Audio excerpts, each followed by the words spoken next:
Bonjour à vous!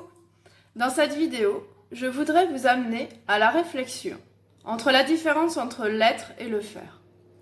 Effectivement, avez-vous déjà songé un petit peu à ce que mélanger les deux, ça pouvait donner?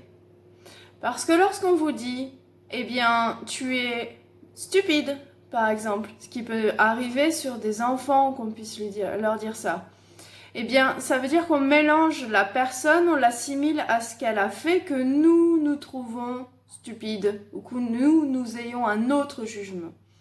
Ce qui fait que cette personne a l'impression qu'elle est elle de cette manière. Ce qui peut générer des stops, mais je suis comme ça, et intégrer une confiance en soi qui peut être altérée justement.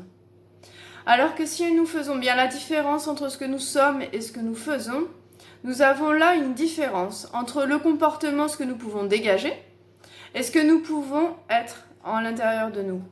Il est important de savoir que notre comportement est une résultante de différents facteurs, de qui nous sommes, de nos apprentissages passés, de nos expériences, de notre expression des émotions, de notre expression de l'état d'intérieur, et aucunement ce que nous faisons est ce que nous sommes. Il y a une différence. Bien sûr que nous pouvons arriver à la corrélation, justement, à être en adéquation entre ce que nous sommes et ce que nous faisons. Et pourtant, il y a quand même des différences, parfois, entre ce que nous faisons et ce que nous sommes. Il est pour ça important que vous fassiez la différence, que nous fassions la différence dans notre expression entre justement ces deux points. Ce que tu fais aujourd'hui, je ne l'apprécie pas. Mais pour autant, toi, je t'apprécie. C'est une nuance qui peut être très importante pour la personne qui le reçoit. Si vous êtes sur quelque chose de positif, justement l'identification à ce que nous venons de faire qui a plu, ah là, ça nous valorise. Waouh! Là, j'adore!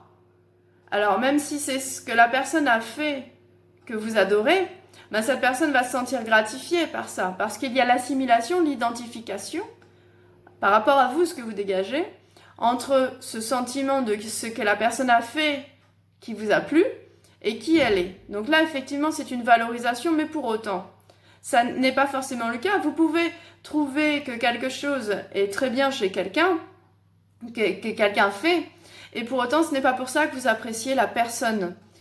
D'où cette importance de faire la différence entre l'être et le faire, puisque ce sont vraiment deux façons différentes. Gardez en tête qu'il y a dans ce que l'on fait, il y a une part de qui nous sommes, ce qui nous a forgé avant.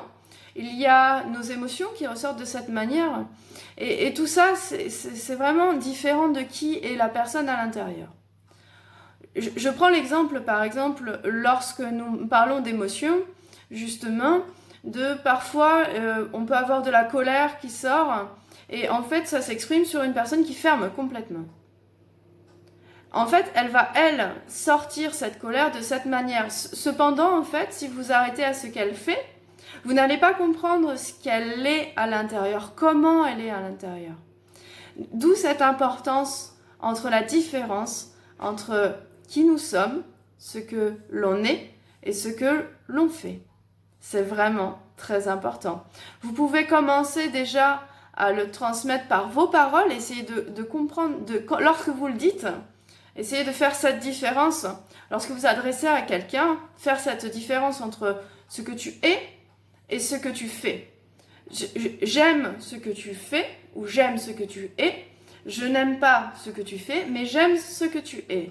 Là, il y a une différence parce que le message que vous allez transmettre va forcément être d'une manière différente, perçu, reçu d'une manière différente. Ça, c'est très important dans votre communication.